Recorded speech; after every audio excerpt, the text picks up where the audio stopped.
তার মানে রাসূল সাল্লামের যুগের মুনাফিকরা নামাজ পড়তো, তা নামাজ পড়লে ওযু লাগে কিনা, ওযু করতো কিনা? তারা রাসূল সাল্লামের যুগের মুনাফিকরা যারা রিয়াকারী তারা ওযু করতো, নামাজ পড়তো। আর হাদিসে কি রয়েছে? ওযু আর নামাজ এগুলো কি প্রত্যেকটা অঙ্গকে লাইটিং করে দেবে, করে দেবে না? হাদিসে কি নাই এগুলো কথা? যে ওযু করার কারণে আলো হয়ে যাবে, তাদের এই চমকাবে। এই নূর কখন হবে? এই আল্লাহ সুবহানাহু ওয়া তাআলাকে দেখার পর থেকে হবে, যেটা বুখারী মুসলিমের হাদিসগুলো প্রমাণ করে। তখন তাদেরকে যখন নূর দেওয়া হবে, যেহেতু মুনাফিকরা সালাত আদায় করেছে এই জন্য মুনাফিকরাও নূর পাবে। কিন্তু আমাদের সময়ের মুনাফিকদের অবস্থাটাকে আপনি চিন্তা করতে পারেন? যেখানে আমাদের সমাজের নিরেট মুসলিমই নামাজ পড়ে না, তাহলে মুনাফিক কারা আপনি চিনতে পারবেন? আরে যারা নিজেদেরকে মুসলিম দাবি করে, মুনাফিক নয় তারাই নামাজ পড়ে না। তাহলে যারা মুনাফিক হয়ে বসে আছে ওদেরকে আপনি চিনতে পারবেন? এই জন্য আমরা চিনতে পারছি না। কিন্তু রাসূল সাল্লামের যুগের মুনাফিকরাও নামাজ পড়তো, তাই তারাও নূর পাবে। কারণ রাসূল সাল্লাম কি বলেছেন? একটা হাদিসটা আমি পড়েই দিই আপনাকে। সম্ভবত হাদিসটা ইমাম মুসলিম কোট করেছেন, তাহারাতের প্রথম হাদিস, ইমানের অধ্যায়ের হাদিস 327টা হাদিসে শেষ হয়ে গেছে। 328 নাম্বার যদি মক্তবা শামলার সিরিয়ালিটি আপনি খোঁজেন, আর না যদি হাদিসের নাম্বারে মিল না পান, তাহলে আপনি আপনার কিতাবে তাহারাতের প্রথম হাদিসে আপনি খোলেন। রাসূলুল্লাহ সাল্লাল্লাহু আলাইহি ওয়াসাল্লাম বলছেন, আত-তাহুরু শাতরুল ঈমান, আত-তাহুরু শাতরুল ঈমান, ওয়ালহামদুলিল্লাহি তামলাউল মিজান, ওয়া সুবহানাল্লাহি ওয়ালহামদুলিল্লাহি তামলাআন আও তামলাআ মা বাইনাস সামাওয়াতি ওয়াল আরদ, আস-সালাতু নূরুন ওয়াস সাদাকাতু বুরহানুন, আস-সালাতু নূরুন ওয়াস সাদাকাতু বুরহানুন ওয়াস সাবরু দিয়াউন, আল কুরআনু হুজ্জাতুল লাকা ওয়া আলাইক, কুল্লুন নাস ইয়াগদু ফায়ুবাই নাফসাহু ফামুতিকুহা আও মুবিকুহা। এটা ফার্স্ট টু লাস্ট আমি আপনাকে পড়ে দিলাম। হাদিসটা এইভাবে রয়েছে। রাসূল সাল্লাল্লাহু বলছেন পবিত্রতা হচ্ছে ঈমানের অর্ধেক। তারপরে বলা হয়েছে আলহামদুলিল্লাহ যে ব্যক্তি বলবে তামলাউল মিজান, তার মিজানের পাল্লাকে নেকি দিয়ে ভরে দেবে একবার যদি কেউ আলহামদুলিল্লাহ বলে। রাসূল সাল্লাল্লাহু বলছেন সুবহানাল্লাহি ওয়া আলহামদুলিল্লাহি তামলাউ আও তামলাআ মা বাইনাস সামাওয়াতি ওয়াল আরদ, তামলাআন দুইটা পাল্লা ভরে দেবে, অথবা আকাশ এবং জমিনের মাঝে যে গ্যাপ রয়েছে সুবহানাল্লাহ আলহামদুলিল্লাহ বললে নেকি দিয়ে এটা ভরে যাবে। তারপর রাসূল সাল্লাল্লাহু আলাইহি ওয়াসাল্লাম বলছেন আসসালাতু নূরুন, এই নামাজ হচ্ছে আলো, আসসালাতু নূরুন ওয়াস সাদাকাতু বুরহান, সাদকা হচ্ছে আপনার প্রুফ, এভিডেন্স যে আপনি আল্লাহ সুবহানাহু ওয়া তাআলার বান্দা, ওয়াস সাবরু দিয়া, আর যে ব্যক্তি ধৈর্য ধারণ করবে ইবাদতে যে কোনো মুসিবতে, এটা হচ্ছে কি দিয়া, এটা হচ্ছে প্রদীপ। আপনি এই আলো থেকে কাউকে আলো গিফট করতে পারবেন কাল কিয়ামতের মাঠে, দিয়া বলা হয়েছে। তো এখানে আল্লাহ সুবহানাহু ওয়া তাআলা বলছেন রাসূল সাল্লাল্লাহু আলাইহি ওয়াসাল্লাম যে সালাত হচ্ছে নূর, তাহলে যারা সালাত পড়েছে কাল কিয়ামতের মাঠে তারা নূর পাবে। তাহলে যারা নামাজই পড়েনি তাদের অবস্থাটা কি হবে আপনি একবার চিন্তা করে দেখেন। তাদের একটা কঠিন হাদিস রয়েছে, একটু আমি পরে সেটা ব্যক্ত করব। আমি আপনাকে এই মুনাফিকদের আলোর কি অবস্থা হবে এটাকে বয়ান করে নিই। তারপরে রাসূল সাল্লাল্লাহু আলাইহি ওয়াসাল্লাম বলছেন এই মুনাফিকদেরকে যে আলো দেওয়া হবে এটা কেন দেওয়া হবে? তাদেরকে সম্মান করার জন্য নয়, বরং আল্লাহ সুবহানাহু ওয়া তাআলা দুনিয়াতে যেমন তারা মুসলিমদেরকে ধোঁকা দিয়েছে, আজকে তাদেরকে আল্লাহ ধোঁকা দেওয়ার জন্য, তাদেরকে তিরস্কার করার জন্য কিছুটা নূর আল্লাহর পক্ষ থেকে দেওয়া হবে। তারা ভাববে, কারণ দেখেন আপনি যদি ক্ষুধার্ত হন, আপনাকে কোনো খাদ্য দেওয়া হলো না, এটা হচ্ছে এক রকমের অপমান। কিন্তু আপনাকে যদি বাইরে বসায় রেখা আপনাকে যদি খাবারগুলো দেখানো হয় আর আপনাকে যদি দেওয়া না হয়, বা ওটা যদি আপনাকে দিয়ে যদি আপনাকে খেতে না দিয়ে ছিনিয়ে নেওয়া হয়, এটা কত বড় অপমান আপনি বলেন? এই দুই অপমানের পার্থক্য আছে কিনা? নাই। যেই ব্যক্তি টাকা পয়সার মালিকই না, টাকা পয়সাই নাই, আপনি আপনার মতো করে জীবন চলছে, কষ্টেই চলছে, কিন্তু কোনোদিন যদি 1 কোটি টাকার একটা ব্যাগ পেয়ে যান, ব্যাগটা বাসায় ফিরতে না ফিরতে আপনার কাছ থেকে যদি ব্যাগের মালিক পুলিশ এসে আপনার কাছ থেকে ছিনিয়ে নেয়, এর পরবর্তীতে আপনার কোনোদিন শান্তি হবে বলেন? এটা কত বড় লাঞ্ছনা। তো আল্লাহ সুবহানাহু ওয়া তাআলা মুনাফিকদের সাথে এই কাজটাই করবে, কারণ নিয়ামত কি জিনিস এটা আগে বুঝতে তো হবে। আলো যে কত নিয়ামত এটা মুনাফিককে দেওয়ার পরে সে বুঝতে পারবে যে ঈমান এটা কত বড় নিয়ামত ছিল, আমি কবুল করিনি। সে তখন বুঝতে পারবে, যখন তাকে নূর দেওয়া হবে তখন সে সামনের লোককে দেখতে পাবে, তখন তার অঙ্গ প্রত্যঙ্গ সে দেখতে পাবে, এতটা মারাত্মক অন্ধকার হবে সে জায়গাটা। তারপর রাসূল সাল্লাল্লাহু আলাইহি ওয়াসাল্লাম কি বলছেন? সুম্মা ইউতফিউ নূরুল মুনাফিকিন, তারপরে কিছুক্ষণ পরেই এই মুনাফিকের আলো নিভে যাবে, আল্লাহ সুবহানাহু ওয়া তাআলা সে আলোকে ছিনিয়ে নেবে। আর এই দৃষ্টান্তটা আল্লাহ সুবহানাহু ওয়া তাআলা কোরআনে উল্লেখ করে দিয়েছে। কোরআনে কোথায় আপনি পাবেন? আপনি পড়ুন সূরা বাকারার 17 নম্বর আয়াতের মধ্যে আল্লাহ সুবহানাহু ওয়া তাআলা এই কথাটা বলে দিয়েছে। মাসালুহুম কামাসালিল্লাযী ইস্তাওকাদা নারা, ফালাম্মা আদাআত মা হাওলাহু যাহাবাল্লাহু বিনূরিহিম ওয়া তারাকাহুম ফি যুলুমাতিল লা ইউবসিরুন। আল্লাহ বলছেন এর দৃষ্টান্ত হচ্ছে একটা ব্যক্তি আগুন তো জ্বালিয়েছে, আগুনটা যেমনি আলোকিত হয়ে গেছে, এখন তার ফয়দা নেওয়ার সময় আল্লাহ বলছেন যাহাবাল্লাহু বিনূরিহিম, আল্লাহ তার আলোটাকে ছিনিয়ে নেবে। ও তারাকাহুম ফি যুলুমাতিল লা ইউবসিরুন, আল্লাহ তার আলোটাকে ছিনিয়ে নেবে, সে কিছুই আর দেখতে পাবে না, এতটা লাঞ্ছিতকর অবস্থায় ফেলে দেবে। আসুন আপনাকে দেখাই যে এই জায়গাটা কত মারাত্মক অন্ধকার হবে। এই হাদিসটি বর্ণনা করেছে জাবের বিন আব্দুল্লাহ, এটা সম্ভবত আব্দুল্লাহ জাবের রাদিয়াল্লাহু তাআলা থেকে বর্ণিত হয়েছে। তিনি বলছেন না, এটা হচ্ছে সাওবান মাওলা রাসূলুল্লাহ সাল্লাল্লাহু আলাইহি সাল্লাম। সাওবান তিনি হচ্ছে রাসূল সাল্লামের আজাদকৃত গোলাম কৃতদাস, আজাদকৃত কৃতদাস। তিনি বলছেন ইউহাদ্দিসুহু কালা আন্নাল ইয়াহুদ। হাদিসের আগে অনেকগুলো কথা রয়েছে। এই হাদিসের মধ্যে রাসূল সাল্লামের নাম যে মোহাম্মদ, এটা তার বাপদাদা রেখেছে। এই মোহাম্মদ নাম যে আল্লাহ রাখেনি, এই হাদিসের মধ্যে তার প্রমাণ আছে। এটা প্রথম দিকে রয়েছে, এটা আমি বলছি না, মুসলিম শরীফের হাদিস। এই ইহুদি বলছে ইয়া মোহাম্মদ, যেমনি ইয়া মোহাম্মদ বলছে, সাওবান বলছে এক সাহাবী দিছে ইহুদিকে ধাক্কা, ফেলে দেওয়ার মতো। তুমি নাম কেন উচ্চারণ করে বেয়াদব?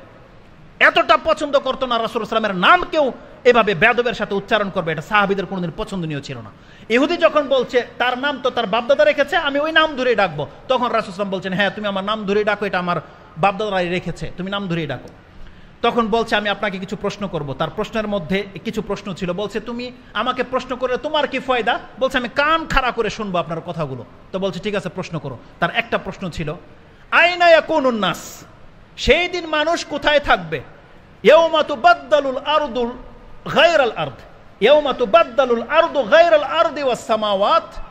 এই আয়াতটি, এটা একটা কোরআনের আয়াত। এই আয়াতটি রয়েছে সূরা ইব্রাহিম 14 নম্বর সূরার 48 নম্বর আয়াতে, একেবারে শেষ দিকে আপনি পাবেন। আল্লাহ বলছেন ইয়াউমা তুবাদদালুল আরদু গায়রাল আরদ ওয়াস সামাওয়াত ওয়া বারাজু লিল্লাহিল ওয়াহিদিল কাহ্হার।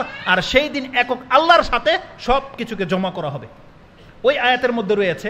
তো এই আয়াতটা ইহুদি জানতো যে আল্লাহ তো বলেছে এমন একটা সময় আসবে সেই দিন এই জমিনকে আল্লাহ পরিবর্তন করে দিবে অন্য জমিন দিয়ে, আকাশকেও। তাহলে মানুষ কোথায় থাকবে? দেখেন ইহুদির ট্যালেন্ট, ওর বিবেকটা কোথায় গিয়ে পৌঁছেছে। সে বলছে আইনা ইয়াকুনুন নাস, তাহলে তাদের কিতাবে ছিল এই কথা যে তখন মানুষ কোথায় থাকবে। রাসূল সাল্লাল্লাহু বলছেন হুম ফি যুলমাতি দুনাল জিসর, তারা প্রত্যেকে তখন ওই জিসর জাহান্নামের পুলের নিকটে একেবারে মারাত্মক অন্ধকারে থাকবে। তারা মারাত্মক অন্ধকারে থাকবে সেই দিন। তার মানে এই হাদিস প্রমাণ করে সেই কিয়ামতের মাঠের এত অন্ধকার থাকবে। এটা আমি আপনাকে কিভাবে বুঝাই, দেখি কোরআনের একটা আয়াত আছে এই মর্মে।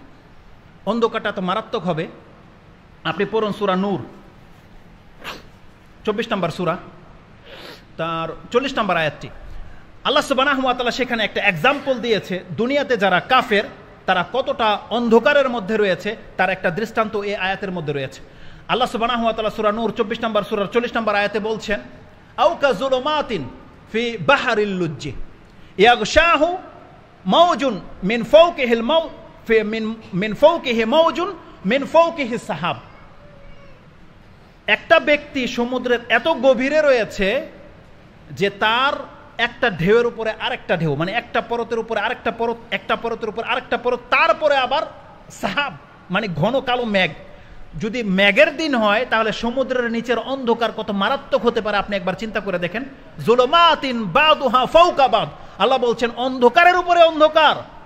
ইযা ইখরাজা ইয়াদাহু, যদি সে তখন তার হাত বের করে তাহলে সে তার হাত দেখতে সক্ষম হবে না। কোনো ব্যক্তি যদি নিজের হাতকে ওই পানির নিচে বের করে তাহলে আল্লাহ সুবহানাহু ওয়া তাআলা বলছেন সে তার হাত, তার যে হাত সে দেখতে পাবে, বলছে না সে দেখতে পাবে না, এতটা গাঢ় অন্ধকার হবে সেই দিন। আল্লাহ বলছেন আল্লাহ যদি কাউকে নূর না দান করে ফামা লাহু মিন নূর, তাহলে এই ব্যক্তি নূর কোথায় পাবে আপনি বলেন? এটা হচ্ছে দুনিয়ার জীবন। তার মানে আল্লাহ সুবহানাহু ওয়া তাআলা কাফেরকে এমন অন্ধকারের সাথে তুলনা করেছে, প্রত্যেকটা মুমিন আপনি আলোর মধ্যে রয়েছেন, সূর্যের আলোতে দোহার মধ্যে রয়েছেন, যে আপনি স্পষ্ট দেখতে পাচ্ছেন পরকাল হবে, আল্লাহ রয়েছে, কিন্তু একটা কাফের দেখতে পাচ্ছে না। কেন দেখতে পাচ্ছে না? কারণ আল্লাহ বলছেন সে এতটা অন্ধকারের মধ্যে রয়েছে, সে তার আদেই দেখতে পায় না, তো সে আল্লাহকে কিভাবে দেখতে পাবে, কিভাবে মানবে সে? এই আয়াতটা রয়েছে। এবার আপনি ভাবেন দুনিয়াতেই যদি এমন অন্ধকার থেকে থাকে তাহলে হাসরের মাঠে যেখানে কোনো আলো আল্লাহ রাখবে না, ফামা লাহু মিন নূর, তাহলে তাকে সে কোথায়, কে দিবে আলো? কতটা অন্ধকার থাকবে এবার আপনি ভাবেন। এই আয়াতটা যখন আমি পড়লাম বা মনে পড়লো, এখানে একটা পয়েন্ট রয়েছে। দেখেন আমি যখন কোনো কিছু নিজে ফিল করি, বুঝি, ওখানে এটা আমি আপনাদের কাছে পেশ করতে আমার খুব ভালো লাগে। একটা জিনিস দেখেন তো, আপনাদের বিবেককে এই পর্যন্ত পৌঁছেছে কিনা? কাফেররা কেন আল্লাহকে বিশ্বাস করে না? তাদের যুক্তি কি? যে আমরা দেখতে পাই না, তাই তো না? যা দেখা যায় না তা বিশ্বাস করা যায় না। আল্লাহ সুবহানাহু ওয়া তাআলা এখানে এক্সাম্পলটা কি দিয়েছে? যদি সে তার হাতকে বের করে তাহলে সে তার হাত দেখতে পাবে না। এবার বলেন তো দেখি, কোনো ব্যক্তি যদি এমন অন্ধকারে থেকে থাকে, যদি আমাদের লাইটগুলোকে অফ করে দেয়, সে যদি তার হাতকে না দেখতে পায়, এখন সে কি তার হাতকে অস্বীকার করবে? বলেন, তার হিতাহিত জ্ঞান কি বলে? যে হাত দেখতে না পাওয়ার কারণে কি সে তার হাতকে অস্বীকার করবে? তার মানে আল্লাহ সুবহানাহু ওয়া তাআলা আমাদেরকে বলেছেন যে আমাদের চোখের উপরে পর্দা ফেলে দেওয়া হয়েছে, বারজাকের পর্দা। ওটা না উঠানো পর্যন্ত কিয়ামতের পরে কি হবে এটা কোনোদিন আল্লাহ দুনিয়াতে প্রকাশ করবে না।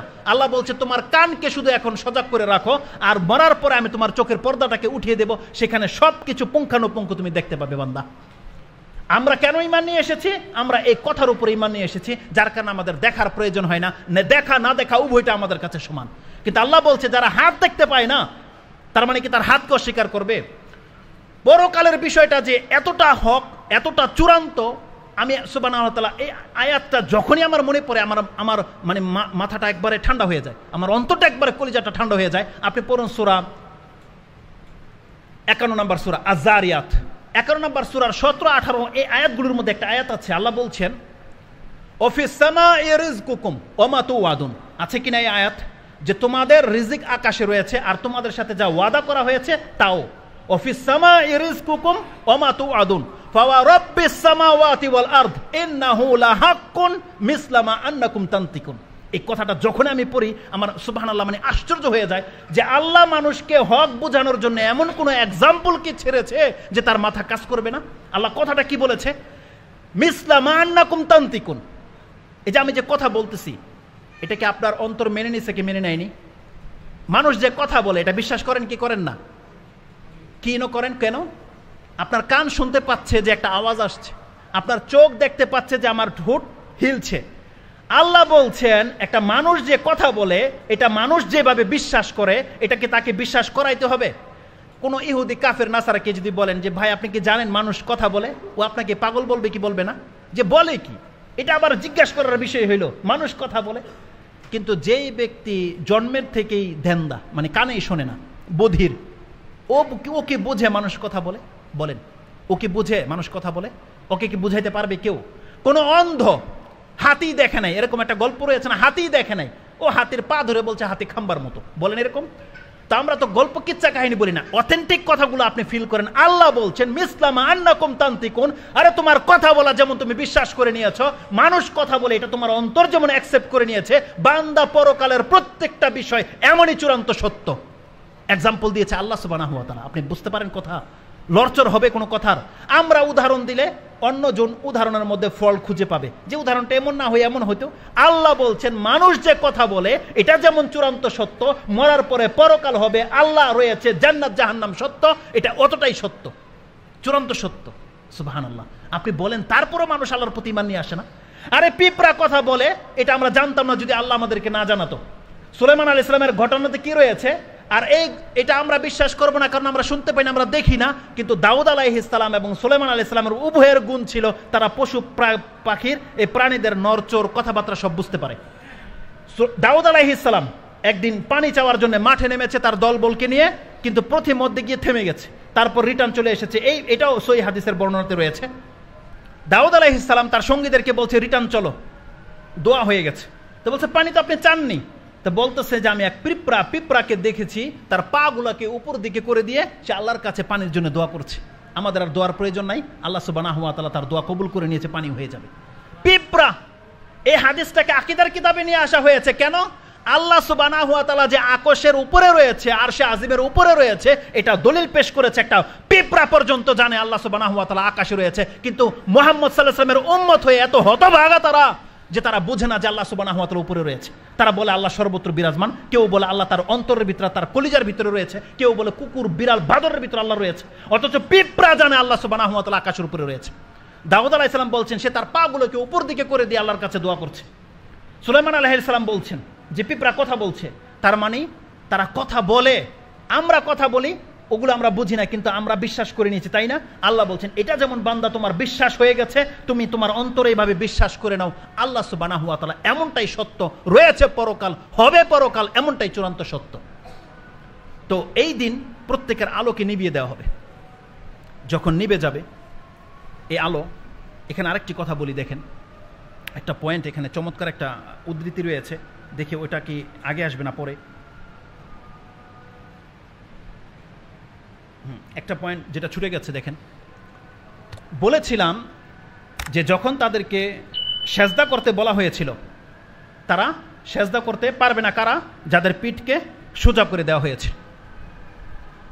এখানে এমন একটা পয়েন্ট রয়েছে, সুবহানাল্লাহ, আল্লাহ সুবহানাহু ওয়া তাআলা কোরআনের মধ্যে কিন্তু এই আয়াতটা রেখে দিয়েছে। কোথায় আপনি পাবেন? সূরা কালাম 68 নম্বর সূরা, তার 42 নম্বর আয়াতে এই কথাটি রয়েছে। আল্লাহ সুবহানাহু ওয়া তাআলা বলছেন, ওয়া ইয়াউমা ইউকশাফু আন সাকিন ওয়া ইউদআউনা ইলা সুজুদি ফালা ইস্তাতিউন খাশিয়াতান আবসারুহুম তারহাকুহুম যিল্লা ওয়া কাদ কানু ইউদআউনা ইলা সুজুদি ফালা ইস্তাতিউন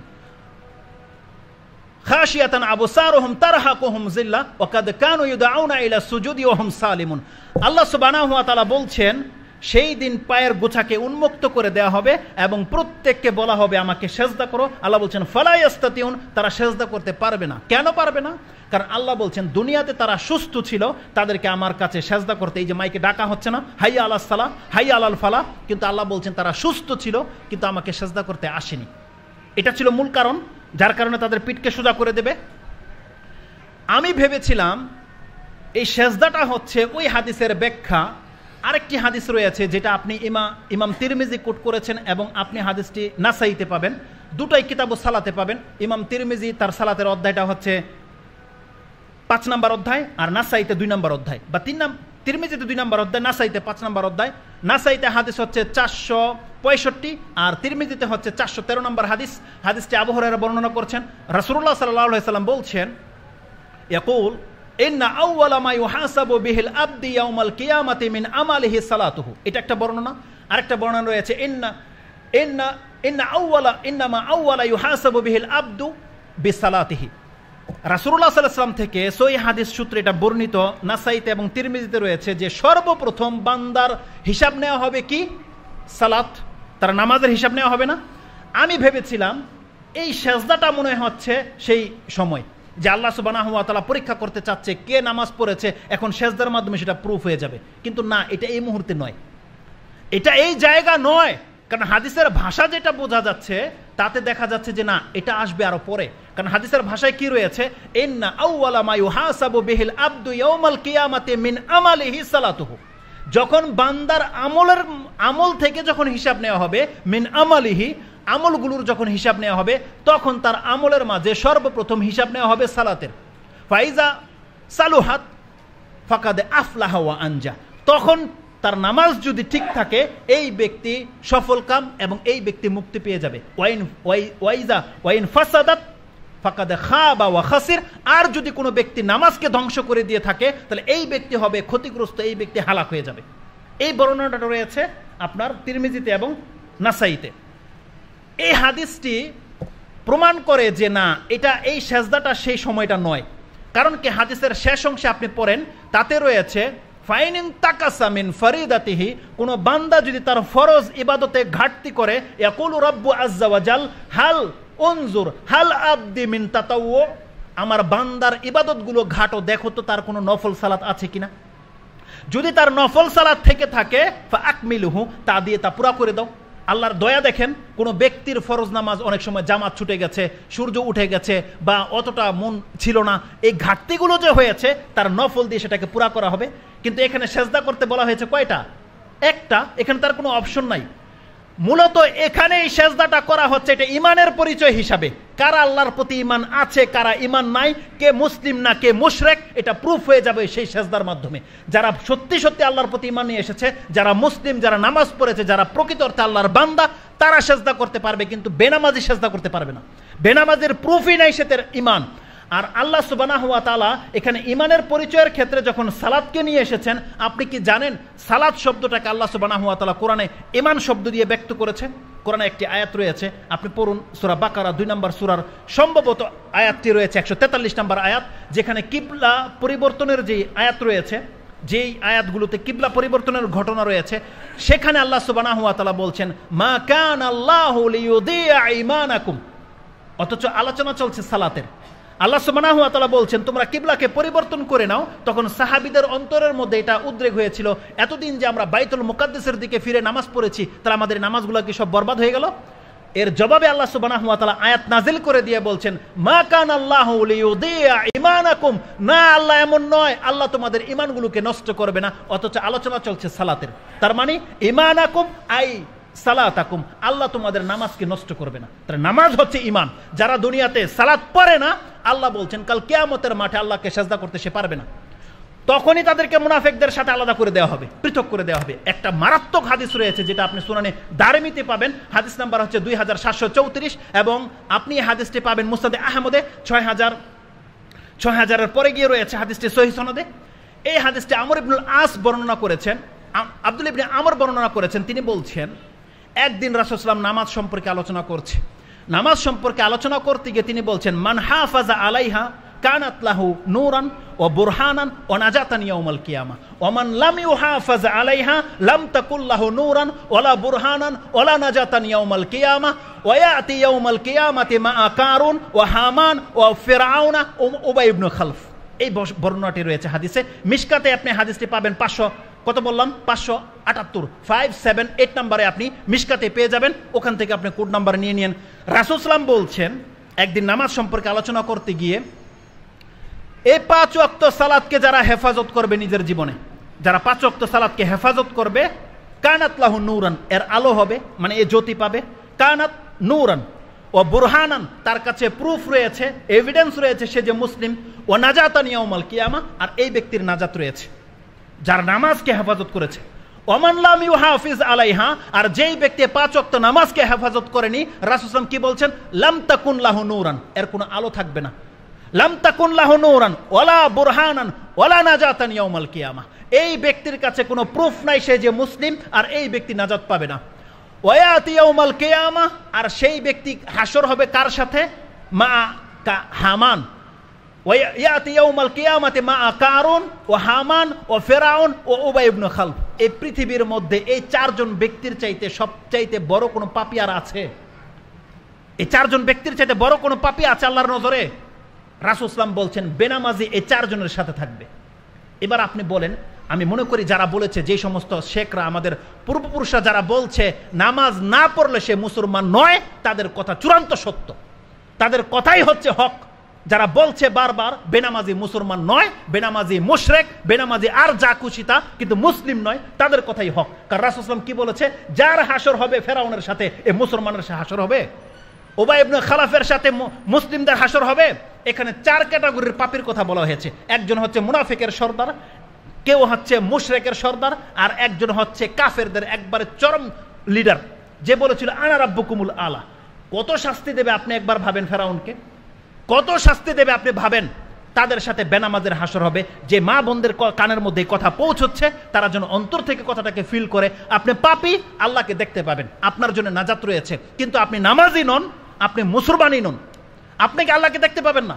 আর কত মারাত্মক হবে সেই দিনটা, যেই দিন হাসর হবে ফেরাউন, হামান আর কারুনের সাথে। আল্লাহ সুবহানাহু ওয়া তাআলা যেন আমাদেরকে উদ্ধার করে সেই বিপদ থেকে। তো আল্লাহ সুবহানাহু ওয়া তাআলা সেদিন প্রত্যেককে নূর দান করবেন। এই নূর, আব্দুল্লাহ ইবনে মাসউদ রাদিয়াল্লাহু তাআলা সেই হাদিসটা আপনাকে পেশ করে দেই। তিনি বলছেন এই নূর হবে আলা কাদরি আমালিহিম, প্রত্যেকের আমল অনুপাতে। যার আমল দুনিয়াতে যত সুন্দর, যে যার ঈমান যত সুন্দর, তার নূরের মাত্রাটা তত বেশি হবে। ইয়ামুরুনা আলা সিরাত, আর এই নূর নিয়েই সে ওই জাহান্নামের পুলের দিকে যাবে। একটু আগেই বলেছি এই জায়গাটা এত অন্ধকার হবে, মারাত্মক অন্ধকার, সে তার নিজেকে দেখতে পাবে না। আল্লাহ যদি সেখানে কাউকে আলো না দেয়, তাহলে সেই ব্যক্তি 1 কদম পথ চলতে পারবে না। কারণ সামনে এমন একটা চিকন রাস্তা তার জন্য স্থাপন করা হয়েছে, ওই বর্ণনা পর্যন্ত হয়তো যাওয়া যাবে না, আপনি একটা বলে দিই সেই পুল, এটা নেক্সট আপনাদের খুতবা যে আসতেছে এই খুতবার মধ্যে ইনশাআল্লাহুল আজিজ আগামী সপ্তাহে বর্ণনা করব যে পুলের মারাত্মক ভয়াবহতাটা কেমন হবে, সে পুলের মধ্যে কি আছে। একটা শুধু টুকরা বলে দিই, বলা হয়েছে আদাক্কু মিনা শার ও আহাদ্দু মিনা সাইফ, এই পুলটা হবে চুলের চাইতেও চিকন এবং তরোয়ারের চাইতেও ধারালো। তাহলে এটা যদি আপনার চোখের সামনে দিয়ে দেওয়া হয় কিন্তু অন্ধকার, আপনি দেখতে পাচ্ছেন না, আপনি বলেন কি অবস্থাটা হবে? নিচে জাহান্নাম। আর যদি কোনো ব্যক্তি জাহান্নামে পুল থেকে নিচে পড়ে যায়, আপনি জানেন কত বছরের নিচে সে পড়লো? শুধু যদি কোনো ব্যক্তি জাহান্নামের নিচে পড়ে যায়, ওখান থেকে তার উঠে আসতে 1,70,000 তো 70 কি বলা হয়েছে হুকবা, যেটা 70 মানে যুগ বলা হয়েছে, 70,000 বছর, 70,000 বছর লেগে যাবে যদি কোনো ব্যক্তি জাহান্নামের নিচে যেতে চায়, আর উঠে আসতে 70,000 বছর লেগে যাবে। তাকে আর কোনো শাস্তি দেওয়ার প্রয়োজন আছে? শুধু তাকে ফেলে দিয়ে যদি উঠে নেওয়া হয়, তাতে তার 140,000 বছর পার হয়ে চলে যাবে। আপনি ভাবেন কত মারাত্মক হবে। তো এই জায়গাটা অনেক অন্ধকার হবে। এই জায়গাতে আল্লাহ সুবহানাহু ওয়া তাআলা প্রত্যেকের ঈমান এবং আমলের ভিত্তিতে তাদেরকে নূর দেবে। আব্দুল্লাহ ইবনে মাসউদ বলছেন, ওয়ায়ুতা নূরাহু মিসলা জাবালিল আযিম ইয়াসআ বাইনা ইয়াদাইহি, কাউকে আলো দেওয়া হবে বিশাল পাহাড় সমতুল্য আলো, যেই আলো তাকে ফোকাস করে নিয়ে যাবে।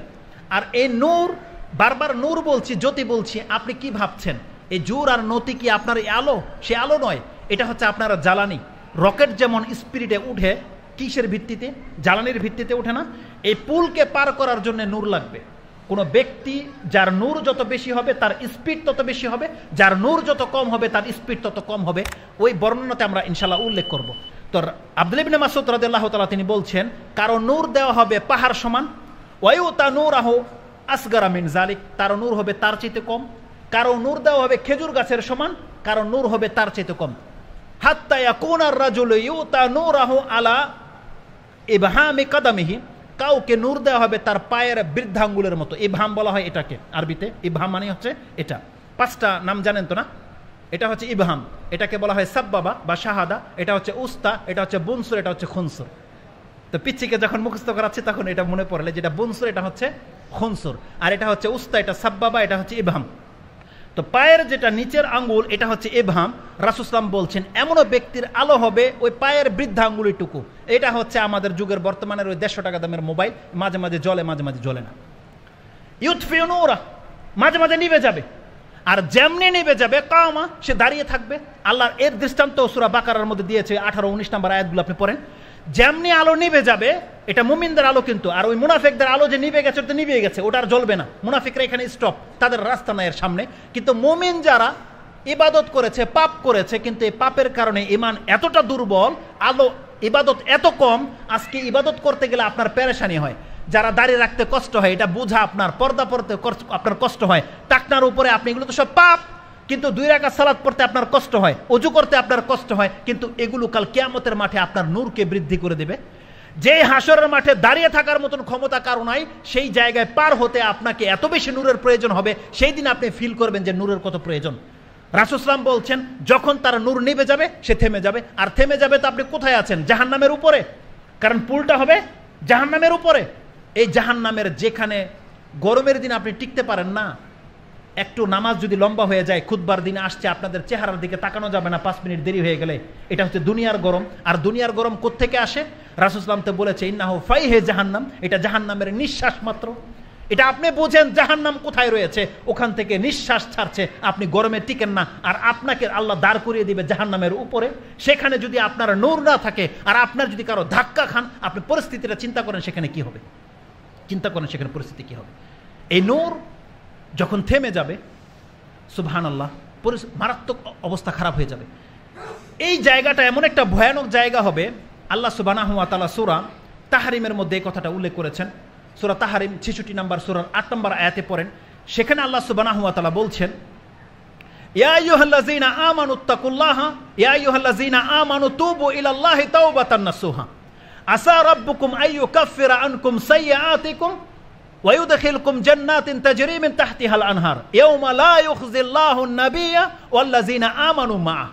আল্লাহ সুবহানাহু ওয়া তাআলা বলছেন, হে মুমিনরা, হে ঈমানদাররা, তোমরা অন্তর থেকে আল্লাহর কাছে তওবা করে নাও, আল্লাহর কাছে তওবা করে নাও। হতে পারে আল্লাহ সুবহানাহু ওয়া তাআলা তোমাদের জীবনের সমস্ত পাপগুলোকে মাফ করে দেবে এবং তোমাদেরকে আল্লাহ সুবহানাহু ওয়া তাআলা জান্নাত দেবে অঢেল নেয়ামতের সাথে। এটা বলার পর আল্লাহ বলছেন ইয়াউমা লা ইউখজিল্লাহু নাবিয়্যা ওয়াল্লাযিনা আমানু মাআ, এটা এমন একটা দিন হবে, এই দিন কেবলমাত্র নবী আর নবীদের প্রতি যারা ঈমান নিয়ে এসেছে তারা কেবল লাঞ্ছিত হবে না, আর বাকি প্রত্যেকের লাঞ্ছনার শিকার হবে সেখানে। এখানে এমন একটা জায়গা, যারা নবীর ইত্তেবা করেছে, কেবলমাত্র নবী এবং নবীর অনুসারীরা যারা, তারা কেবল সেই জায়গায় লাঞ্ছিত হবে না। আল্লাহ সুবহানাহু ওয়া তাআলা বলছেন ইয়াসা নূরুহুম বাইনা আইদিহিম ওয়া বিআইমানিহিম, সেই দিন নূর তার আগে এবং তার ডান দিকে ছোটাছুটি করতে থাকবে। সেই দিন মুনাফিকরা বলবে, মুনাফিকরা যখন নূর নিভে যাবে, এই মুমিনরা সেদিন ভয়ে ভীত হয়ে যাবে। কিন্তু ওই ভীত যেন না হয়, এই জন্য আল্লাহ আমাদেরকে আগেই জানিয়ে দিয়েছে, তুমি যদি নবীর প্রতি ঈমান নিয়ে এসে থাকো তাহলে তুমি বান্দা নিরাপদে থাকো, নিশ্চিন্তে থাকো, সেই দিন তোমাকে লাঞ্ছিত করা হবে না। কিন্তু মুনাফিকদের আলো যখন নিভে যাবে, কোনো দুর্বল ঈমান ব্যক্তির আলো যখন নিভে যাবে, তখন প্রত্যেকটা মুমিন সেখানে আল্লাহর কাছে দোয়া করবে। ওই কথাটা আল্লাহ এখানে উল্লেখ করে দিয়েছে। সেই দিন মুমিনরা বলবে রব্বানা আতমিম লানা নূরানা ওয়াগফির লানা ইন্নাকা আলা কুল্লি শাইইন কাদির, আল্লাহ তুমি আমাদের আলোকে পরিপূর্ণ দান করো, আমাদের আলো যেন নিভে না যায়, এবং আমাদের পাপগুলোকে আল্লাহ তুমি মাফ করে দাও, কারণ তুমি সবকিছু করতে সক্ষম। সেদিন এই দোয়া করবে। আমাদেরকে এই দোয়া করা উচিত কিনা? তার মানে এই দুনিয়াতে আমাদেরকে আল্লাহর কাছে দোয়া করতে হবে, আল্লাহ সেই দিন তুমি আমাদের আলোকে নিভিয়ে দিও না, আল্লাহ আমাদের আলোকে পরিপূর্ণতা দান করো এবং আমাদের পাপগুলোকে আল্লাহ মাফ করে দাও, আল্লাহ তুমি সবকিছু করতে সক্ষম। কারণ আমরা আল্লাহর প্রতি ঈমান নিয়ে এসেছি, আমরা আল্লাহর কাছে চাচ্ছি, আল্লাহ ছাড়া আমাদের আর বিকল্প কোনো পথ নেই, বিকল্প কেউ নেই। কোনো ব্যক্তি যখন আল্লাহর কাছে এই সেন্স নিয়ে দোয়া করে যে আল্লাহুম্মা গফিরলি লা ইয়াগফিরু যুনুবা ইল্লা আনতা, আল্লাহ তুমি আমাকে মাফ করে দাও, তুমি ছাড়া আমাকে কেউ ক্ষমা করতে পারে না, আল্লাহ তখন এই বান্দাকে দেখে হাসে, আল্লাহ হাসে। তার মানে কি জানেন? তার মানে আল্লাহ ক্ষমা করিয়ে দিয়েছে। আলী রাদিয়াল্লাহু তাআলা আনহু যখন এই হাদিস বর্ণনা করে, এটা সফরের হাদিসের মধ্যে পেয়ে যাবেন, তিনি যখনই যানবাহনে বসতো আলহামদুলিল্লাহ বলতো, বিসমিল্লাহ বলার পরে আলহামদুলিল্লাহ বলতো, তখন তারপরে এই দোয়াটা যখন সফরের দোয়া পড়তো, তারপরে সাথে সাথে এটাই বলতো সুবহানাকা লা ইলাহা ইল্লা আনতা আল্লাহুম্মা গফিরলি লা ইয়াগফিরু যুনুবা ইল্লা আনতা। এটা বলার পরে তিনি হাসতেন। তাবি বলছেন আপনি হাসেন কেন আমিরুল মুমিনিন? বলছেন আমি রাসূল সাল্লাল্লাহু আলাইহি ওয়াসাল্লামকে এইভাবে হাদিস বর্ণনা করার সময় হাসতে দেখেছি, কারণ এই দোয়া যখন কেউ বলে তখন আল্লাহও হাসে। আপনি বুঝেন? তার মানে আল্লাহ সুবহানাহু ওয়া তাআলা দেখে, যার আমার বান্দা জানে যে আমি ছাড়া ওকে কে ক্ষমা করতে পারে, দিলাম ক্ষমা করে, আল্লাহ বলছেন তাকে ক্ষমা করে দেব। তাহলে আমাদেরকে আল্লাহ সুবহানাহু ওয়া তাআলার কাছে ক্ষমা চাইতে হবে। তো সেখানে আল্লাহ সুবহানাহু ওয়া তাআলা বলছেন এই নূর মুনাফিকদেরকে নিভে যাবে, এই মুমিনদের নূর নিয়ে তারা যখন আগে বাড়বে, আল্লাহ বলছেন যাদেরকে সেই দিন নূর দেওয়া হবে। দেখেন এখানে কিন্তু পাপীরাও আছে, এখন কিন্তু পাপের হিসাব কিন্তু নেওয়া হয়নি, এটা শুধুমাত্র ঈমানের প্রুফ হয়েছে যারা মুমিন মুসলিম, এদের পাপ আছে। পাপের শাস্তিটাই পুলের উপরে গিয়ে হবে, জাহান্নামে নিক্ষিপ্ত হবে, কাটা লাগবে, ঘাই লাগবে, তাদেরকে ছিনতাই করে নিয়ে যাবে আগুন, ওখানে গিয়ে পাপের শাস্তি পাবে। কিন্তু যেহেতু সে মুসলিম, যেহেতু সালাত আদায় করেছে, যেহেতু আল্লাহ সুবহানাহু ওয়া তাআলার বান্দা ছিল, পর্দা করেছে, ইসলামের হুকুম আহকাম পালন করেছে, কিন্তু পাপের কারণে তার শাস্তি পাবে, কিন্তু ইসলাম পালন করার কারণে আল্লাহ তার প্রত্যেকটা আমলের বিনিময়ে তাকে নূর দেবে।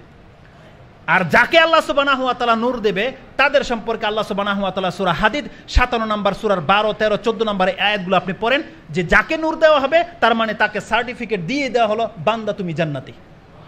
তার মানে পাপ মিটে যাওয়ার পরে তুমি জান্নাত পাবে, কিন্তু তুমি জান্নাতি। হাদিসটা এইভাবে, আয়াতগুলো এইভাবে রয়েছে, ইয়াউমা তারাল মুমিনিনা ওয়াল মুমিনাতি ইয়াসআ নূরুহুম বাইনা আইদিহিম ওয়া বিআইমানিহিম বুশরাকুমুল ইয়াউমা জান্নাত। আল্লাহ বলছেন এই দিন তাদেরকে সুসংবাদ দেওয়া হবে, তোমরা সুসংবাদ প্রাপ্ত হও, তোমরা প্রত্যেকে জান্নাতি, কারণ এরাই কিন্তু আল্লাহকে দেখেছে। এখন পাপের শাস্তি পাবে, কিন্তু আল্লাহকে দেখা মাত্র হচ্ছে তারা জান্নাতি। এই জন্য বলা হয় জান্নাতির একমাত্র আল্লাহকে দেখতে পাবে, কিন্তু এটা হাসরের মাঠে একবার দেখতে পাবে, এবং জান্নাতে গিয়ে আল্লাহ সুবহানাহু ওয়া তাআলাকে আরো চমৎকারভাবে দেখতে পারবে। আল্লাহ সুবহানাহু ওয়া তাআলা বলছেন বুশরাকুমুল ইয়াউমা জান্নাতুন তাজরি মিন তাহতিহাল আনহার যালিকা হুয়াল ফাউজুল আযীম। আল্লাহ বলছেন এটাই হচ্ছে মহা সাফল্য। এই দিন এই যে মুনাফিকরা যখন আল্লাহকে এবং মুমিনদেরকে ধোঁকা দিয়েছে, এখন আল্লাহ এদেরকে কিভাবে ধোঁকা দিবে দেখেন। যখন মুনাফিকদের আলো নিভে যাবে, মুমিনরা যখন অ্যাডভান্স আগে বাড়তে থাকবে, তখন এই মুনাফিকরা সেদিন বলবে ইয়াকুলুল মুনাফিকুনা ওয়াল মুনাফিকাত লিল্লাযিনা আমানু উনজুরুনা নাকতাবিস মিন নূরিকুম যেমনি তারা পেছন দিকে ঘুরবে, ওদুরিবা বাইনাহুম সুর লাহু বাব। আল্লাহ সুবহানাহু ওয়া তাআলা বলছেন তাদের মাঝে একটা দেয়াল, একটা পর্দা টেনে দেওয়া হবে, তার একটা পর্দা থাকবে এবং তার দরজা থাকবে, তার এপার থেকে ওপার দেখতে পাবে। সুর ইল্লাহু বাব, বাতিনুহু ফীহি রাহমা ওয়া যাহিরুহু মিন কিবালিহিল আযাব, পেছন দিক থেকে আযাব শুরু হয়ে যাবে, সামনের দিক থেকে রহমতের বান্দার আগে বেড়ে যাবে। ইউনাদুনাহুম, তখন প্রত্যেক মুনাফিক আত্মীয় স্বজন যারা রয়েছে তারা তাদের আত্মীয় স্বজনকে ডেকে বলবে, ইউনাদুনাহুম আলাম নাকুম মাআকুম, আমরা কি তোমাদের সঙ্গে ছিলাম না? কালু বালা, মুমিনরা বলবে হ্যাঁ তোমরা তো আমাদের সাথেই ছিলা। কালু বালা ওয়ালাকিন ফাতানতুম আনফুসাকুম ওয়া তারাব্বাসতুম ওয়ারতাবতুম ওয়া গাররাতকুমুল আমানিয়া ইলা আখিরিল আয়াত পর্যন্ত আপনি যান। আল্লাহ সুবহানাহু ওয়া তাআলা বলছেন সেই দিন প্রত্যেকটা মুমিন বলবে হ্যাঁ তোমরা আমাদের সাথেই ছিলা। ইমাম মুজাহিদ বলছেন এই যে মুমিনরা বলবে হ্যাঁ তোমরা আমাদের সাথেই ছিলা, কিন্তু আজকে কেন আমাদের সাথে নন? মুজাহিদের তাফসিরে বলছেন এরা বিয়ে শাদীতে আমাদের সাথে ছিল, হ্যাঁ ছিল, ইলেকশনে আমাদের সাথে ছিল, পূজা মণ্ডপের মধ্যে হিন্দুদের সাথেও ছিল, এরা আমাদের সাথে ওই ওয়াজ মাহফিলে ছিল, ঈদের নামাজে ছিল, জুমার নামাজে ছিল, জানাজার মধ্যে ছিল, কিন্তু অন্যান্য ইসলামের আকীদাগত ব্যাপারে জিহাদের মধ্যে তারা আমাদের কাছ থেকে সরে গেছে। যেখানে আল্লাহর তাওহীদকে প্রতিষ্ঠা করতে হবে তাদেরকে পাওয়া যায়নি, আজান হয়েছে তারা আমাদের কাছে আসেনি, যখন ইসলাম কায়েম করার কথা বলা হয়েছে তারা আমাদের সাথে ঘেঁষে না, তখন আমাদেরকে মৌলবী উমুক তুমুক ভাষায় কথা বলেছে। মুজাহিদ বলছেন এই জন্য আল্লাহ সুবহানাহু ওয়া তাআলা দুনিয়াতে যদিও মুসলিমদের সাথে তার বিয়ে শাদী হয়েছে, বিয়াই হতে পেরেছে, কিন্তু এই সুযোগ আল্লাহ সুবহানাহু ওয়া তাআলা হাসরের মাঠে রাখবে না। আল্লাহ তাদের মাঝে একটা দেয়াল টেনে দেবে, এই পাশে মুনাফিকদেরকে রেখে দেবে, এই পাশে মুমিন মুসলিমদেরকে নিয়ে আল্লাহ সুবহানাহু ওয়া তাআলা আগে বাড়বে। এখান থেকে শুরু হবে মুমিন মুসলিমদের যাত্রা। রাসূল সাল্লাল্লাহু আলাইহি ওয়াসাল্লাম বলছেন সুম্মা ইউতবাউনা জিসরে জাহান্নাম, তারপরে তাদের উপরে জাহান্নামের পুলকে স্থাপন করে দেবে। এতটুকু কথা আমার বলার জন্য আমি ইচ্ছা পোষণ করেছি, যেটা আমি আপনাকে বললাম। যতটুকু বলেছি অনেক অনেক কথা তো বলেছি। এখান থেকে যে জিনিসটা আপনার শিক্ষণীয় আমি রিপ্লাই করি আপনাকে, কি শিখলেন আজকে? কারণ ওয়াজ মাহফিল এখন থেকে যত বেশি শুনবেন, বক্তব্য শুনবেন, যদি এটা আপনার ব্রেন ওয়াশ না হয় তাহলে আপনার এই বক্তব্য শিখে সারা জীবন শুনেই যাবেন, কোনো ফায়দা হবে না। যারা বক্তব্য শোনেন 20-30-40 বছর হয়ে গেছে, দেখেন এখন পর্যন্ত দাড়ি গজায়নি, কেন? কারণ আপনার এই বক্তব্য কান দিয়ে এখান পর্যন্ত আসেনি। যে সমস্ত মা বোনরা অনেক ওয়াজ মাহফিল শুনেছেন, অনেক অনেক বক্তব্য শুনেছেন, কিন্তু পর্দা করেন না, কেন? কারণ এই বক্তব্যটা আপনার এখান পর্যন্ত পৌঁছেনি। যারা সালাত আদায় করেন না, এই বক্তব্য বহুবার শুনেছেন কিন্তু তারপরও সালাত আদায় করছেন না, কেন? কারণ এই বক্তব্য আপনার অন্তর পর্যন্ত পৌঁছেনি। এটা এমন একটা দিন হবে, আল্লাহ সুবহানাহু ওয়া তাআলা দেখেন কারো প্রতি জুলুম করবে না। আল্লাহ প্রথম তার বান্দাকে সিলেক্ট করবে। কোনো কাফের, কোনো বেঈমান, কোনো মুশরিক, কোনো মুনাফিক আল্লাহ সুবহানাহু ওয়া তাআলাকে দেখতে পাবে না, কোনোদিন আল্লাহকে দেখতে পাবে না। কেবলমাত্র আল্লাহকে দেখতে পাবে যদি আপনি পাপী হন। আমার যে মেসেজটা আপনাদের জন্য ছিল, দেখেন আপনি তাওহীদবাদী হন, আল্লাহর সাথে খবরদার কোনো কাউকে আপনি শরীক স্থাপন করবেন না। এবং আপনি যদি সত্যি মুসলিম থাকতে চান, আপনার জীবনের যত পাপ আছে এর গ্যারান্টি আছে আল্লাহ মাফ করবে। আপনি জাহান্নামে জ্বলে হলেও মাফ পাবেন, কিন্তু আপনার নামটা মুসলিমদের খাতায় রাখেন। আপনি 5 ওয়াক্ত সালাতকে অন্তত নিজের জন্য লাজিম করে নেন। কোনো বেনামাজি কিন্তু কাল কিয়ামতের দিন নাজাত পাবে না। এবং এই হাদিসের মিডলে যে কথাগুলো রয়েছে, যে সর্বশেষ যাকে আল্লাহ নিজের দয়ার ভিত্তিতে নাজাত দেবে সেই ব্যক্তি পর্যন্ত ফেসে যাবে শুধু নামাজ না পড়ার কারণে। কিন্তু বড় বড় পাপ করার কারণে আগুনে জ্বলবে, তার পুরো দেহ কয়লা হয়ে যাবে, কালালিব হয়ে যাবে। রাসূল সাল্লাল্লাহু আলাইহি ওয়াসাল্লাম বলছে কালালিব হয়ে যাবে, একেবারে কয়লা হয়ে যাবে। তারপরে বলা হয়েছে একটা কালো তরমুজের উদাহরণ দেওয়া হয়েছে, কিন্তু নামাজ পড়ার কারণে তার সেজদার জায়গা, তার অঙ্গ প্রত্যঙ্গগুলোকে আগুন জ্বালাতে পারবে না। সেই সেজদার জায়গা দেখে ফেরেশতা আপনাকে জাহান্নামের আগুন থেকে বের করে নিয়ে আসা হবে। চিনতে পারবে যে এই লোকটা মুসলিম ছিল কিন্তু পাপ করার কারণে জ্বলছে, আল্লাহ বলছে একে বের করে নিয়ে আসো। কিন্তু যারা সালাত আদায় করেনি তাদের সে চিহ্নটা পর্যন্ত থাকবে না। প্রত্যেকটা মুসলিম ভাই এবং বোনদের জন্য এই মেসেজটি আমাদের পক্ষ থেকে, যে আমরা যেন 5 ওয়াক্ত সালাত পড়ে আল্লাহ সুবহানাহু ওয়া তাআলার সাথে আমাদের যেন সাক্ষাৎ হয়। না হলে এই যে মুসলিমের সার্টিফিকেট নিয়ে আপনি বসে আছেন, যে কার্ড নিয়ে আপনি বসে আছেন, কাল কিয়ামতের দিন মরার পরে কিন্তু সেটা অ্যাকসেপ্টেবল হবে না। আল্লাহ সুবহানাহু ওয়া তাআলা যেন আমাদেরকে বোঝার এবং সে অনুযায়ী আমল করার তৌফিক দান করে। হাদিস বাকি অংশ যেটা অ্যাড হবে সেটা ইনশাআল্লাহ জুমার খুতবাতে এবং রুস্তম আলী মসজিদে আমরা এটা কন্টিনিউ করছি, সেখানে বলবো। আর এই বক্তব্যটা ওই দুইটার সাথে 3 নম্বরে এটা অ্যাড হয়ে যাবে। সুবহানা রাব্বিকা রাব্বিল ইজ্জাতি আম্মা ইয়াসিফুন ওয়া সালামুন আলাল মুরসালিন আলহামদুলিল্লাহি রাব্বিল আলামিন। আসসালামু আলাইকুম ওয়া রাহমাতুল্লাহি ওয়া বারাকাতুহু।